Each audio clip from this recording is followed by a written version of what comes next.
Istanbul का एक पुराना इलाका था जहाँ सदियों पुरानी एक छोटी सी कब्रगाह थी।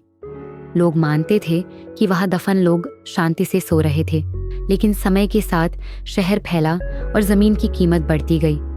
वहीं इस कहानी का किरदार आया एमीर सैफिट नाम का एक ठेकेदार। एमीर पैसों के लिए कुछ भी कर सकता था। उसे उस जगह पर एक बड़ी अपार्टमेंट बिल्डिंग बनाने का ठेका मिला। जमीन सस्ती थी क्योंकि ये पुरानी और भूली हुई कब्रगाह थी। कई लोगों ने उसे चेतावनी दी कि उस जगह को छेड़ना सही नहीं, लेकिन एमिर सिर्फ मुनाफा देखता था। उसने मजदूरों को लगाकर रातों रात सारी कब्रों को उखाड़ फेंका। हड्डियाँ, पुराने पत्थर, कफन सब मिट्टी में मिला दिए गए। कोई दुआ, कोई फातिहा, कोई सम्मान, कुछ नहीं। बस मशीनें चलती रहीं और मृतकों की नींद तोड़ती रहीं। बिल्डिंग बनने लगी। पहला फ्लोर तैयार था और लोग खुश थे कि जल्दी ही शहर के बीच आलीशान फ्लैट बिकेंगे। लेकिन पहले ही हफ्ते एक अजीब हादसा हुआ। रात में साइट पर काम करने वाला एक मजदूर अचानक चिल्लाया। लोगों ने दौड़कर देखा। वह डर के मारे कांप रहा था। उसने कहा कि जमीन से किसी ने उसका पैर पकड़ लिया। सब हंसे, बोले कि यह थकान का वहम है। मजदूर शांत हुआ, पर उसी रात वह बिना किसी वजह के बिल्डिंग की छत से गिरकर मर गया। कोई नहीं जान पाया कि वह ऊपर क्यों गया, कैसे गिरा, लेकिन यह बस शुरुआत थी। दूसरा फ्लोर बना। अब काम तेज हो गया, पैसे आने लगे।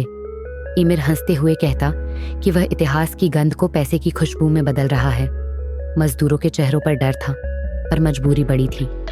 एक रात बिजली चली गई और पूरी साइट अंधेरे में डूब गई।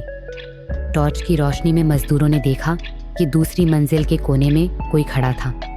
जब रोशनी उस पर डाली गई, वहां कोई नहीं था, लेकिन टाइल पर गीले पैरों के निशान आगे की तरफ जा रहे थे। नीचे मिट्टी पर जैसे किसी ने खून से उंगलियां घसीटी हों। सुबह होते ही खबर मिली कि साइट इंजीनियर अपने कमरे में मृत मिला।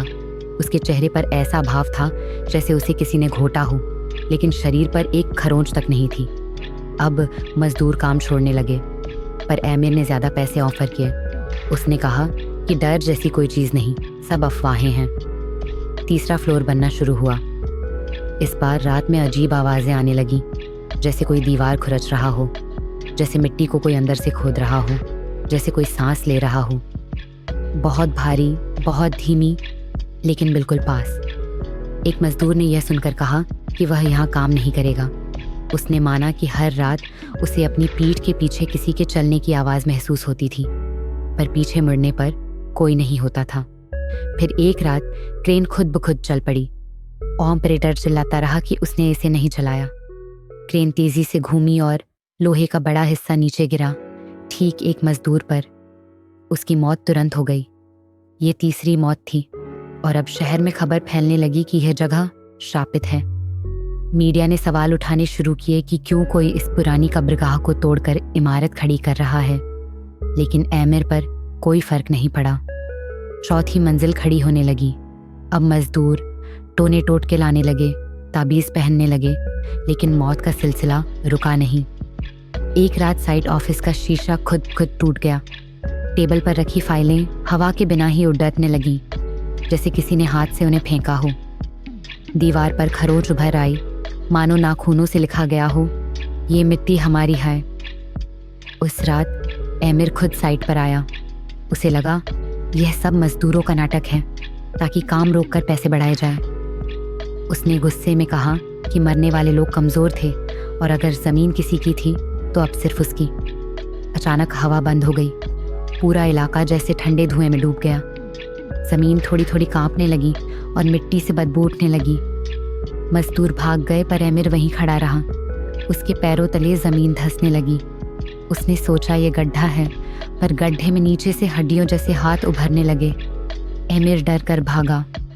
बिल्डिंग से बाहर भागते समय उसे लगा जैसे हर दीवार से आवाज़ आ रही हो, फुसफुसाहटें, भारी सांसें, और फिर वही शब्द, यहाँ कबार थी, तुमने सुलाह तो दी। अगली सुबह चौथी मौत हुई। यह कोई मजदूर नहीं था, खुद एमिर अपने कमरे में मरा पाया गया। उसके चेहरे पर जमे डर को देखकर हर कोई सहम गया। उसके नाखूनों में मैली मिट्टी फंसी थी, जैसे वह किसी गड्ढे से निकलने की कोशिश कर रहा हो। कमरे की दीवार पर उंगलियों से लिखा था, आखिरी आरामगाह मत छीन। उसके बाद बिल्डिंग पर ताला लग गया। फ्लैट कभी नहीं बिके। रात में उस अधूरी इमारत की खिड़कियों से रोशनी दिखाई देती है। कोई कहता है कि इमारत के अंदर आज भी फर्श पर पैरों के निशान चलते हैं, और जब हवा रुक जाती है तो लोग सुनते हैं धीमी आवाज़ कहती है, ज़मीन सो रही थी, तुमने उसे जगा दिया, अब हर मंजिल एक कब्र है।